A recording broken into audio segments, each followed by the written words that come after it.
You ask Tiger to solve. This deals with linear equations with one unknown. The final result is y equals -65/11. Let's solve it step by step. Simplify the expression. Expand the parentheses.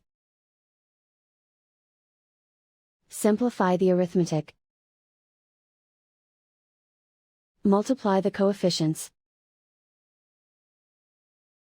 Expand the parentheses. Group like terms. Simplify the arithmetic.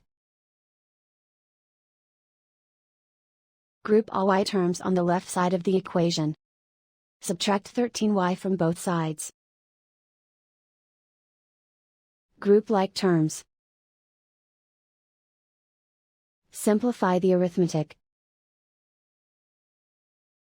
Group like terms. Simplify the arithmetic. Group all constants on the right side of the equation. Subtract 60 from both sides. Simplify the arithmetic.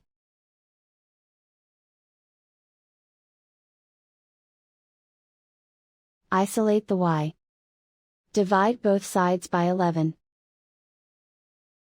Simplify the fraction. And so the final result is y equals -65/11.